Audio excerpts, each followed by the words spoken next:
wabarakatuh. Hello guys, welcome back to my YouTube channel.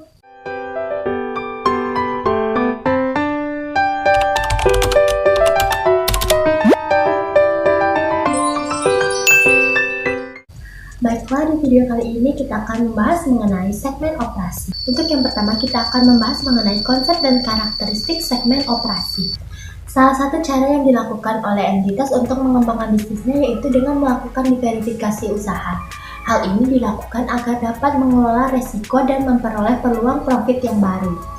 PSAK 5 segmen operasi mengungkapkan informasi yang memungkinkan pengguna laporan keuangan untuk mengevaluasi sifat dan dampak dari aktivitas bisnis. Informasi tersebut sangat penting untuk membantu pengguna laporan keuangan memahami kinerja perusahaan, menilai prospek perusahaan, dan memproyeksi arus kas, serta yang lainnya. Dengan menerapkan PSAK 5, entitas publik wajib mengungkapkan informasi mengenai segmen operasi dalam catatan atas laporan keuangannya. PSAK 5 hanya wajib diterapkan oleh entitas yang memperdagangkan instrumen utang dan ekuitas di pasar publik. Baiklah, selanjutnya yaitu kita akan membahas mengenai definisi segmen operasi. Apa sih segmen operasi itu? Segmen operasi adalah bagian dari entitas yang merupakan profit center yang kinerjanya dievaluasi secara berkala dan memiliki informasi keuangan secara terpisah. Terdapat 4 langkah yang harus kita lakukan dalam menentukan segmen operasi. Langkah pertama yaitu identifikasi CODM. Pengambilan keputusan operasional atau CODM adalah suatu fungsi dan tidak harus berbentuk dalam jabatan spesifik. Fungsi dari CODM adalah untuk mengalokasikan sumber daya dan menilai operasi hasil segmen dari suatu entitas. Langkah yang kedua yaitu dapatkah komponen dari entitas menghasilkan pendapatan dan mengeluarkan biaya dari aktivitas bisnisnya? Apabila tidak, komponen dari suatu entitas tersebut bukan merupakan segmen operasi. Apabila iya, maka kita akan memasuki langkah yang ketiga. Langkah yang ketiga yaitu apakah hasil operasi atas komponen dari entitas ditelaah secara teratur oleh CODM sebagai dasar untuk alokasi sumber daya dan penilaian kinerja perusahaan. Jika jawabannya tidak, maka komponen entitas bukan merupakan segmen operasi. Namun, jika jawabannya iya, maka kita akan memasuki langkah terakhir yaitu langkah keempat. Langkah keempat yaitu apakah informasi keuangan yang terpisah tersedia untuk komponen dari entitas. Apabila tidak, maka komponen bukan merupakan segmen operasi. Namun, apabila jawabannya iya, maka tentukan apakah segmen operasi merupakan segmen yang dilaporkan. Segmen dilaporkan adalah segmen yang dilaporkan secara terpisah, yaitu jika telah memenuhi kriteria sebagai segmen operasi dan telah melebihi ambang batas kuantitatif.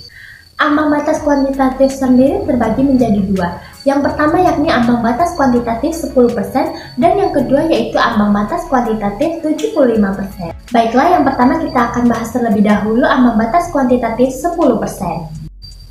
Menurut PSAK 5, entitas melaporkan informasi yang memiliki ambang batas kuantitatif berikut. Yang pertama, pendapatan yang dilaporkan dari segmen adalah 10% atau lebih dari gabungan pendapatan internal dan eksternal dari semua operasi perusahaan. 2. Laba rugi absolut lebih 10% dari laba rugi absolut. Mana yang lebih besar, gabungan dari segmen yang laba atau gabungan dari segmen yang rugi?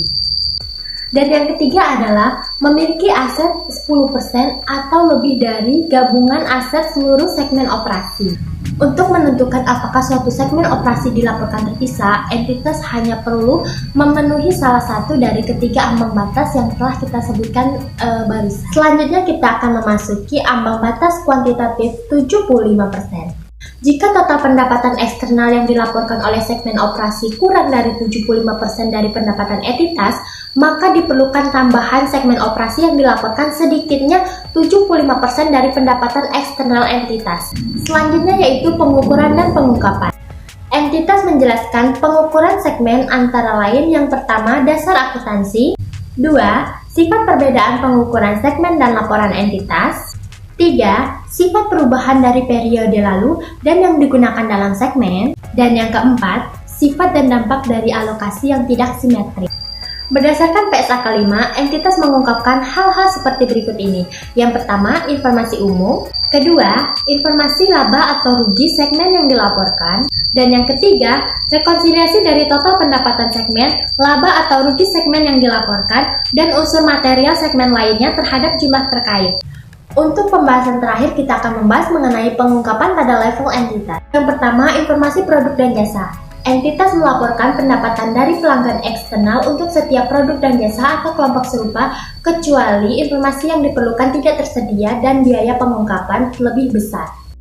Yang kedua yaitu informasi wilayah geografis.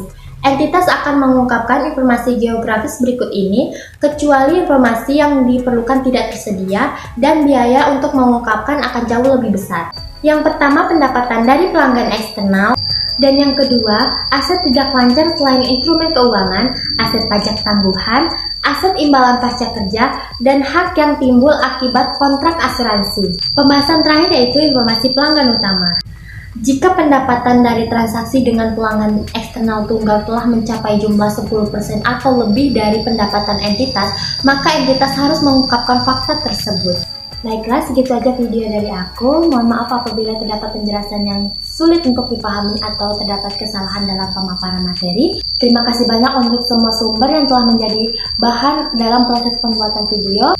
Kalian boleh banget kasih aku kritik atau masukan di kolom komentar sebagai bahan perbaikan diri. And don't forget to like, comment, share, and subscribe. See you on my next video. Bye-bye!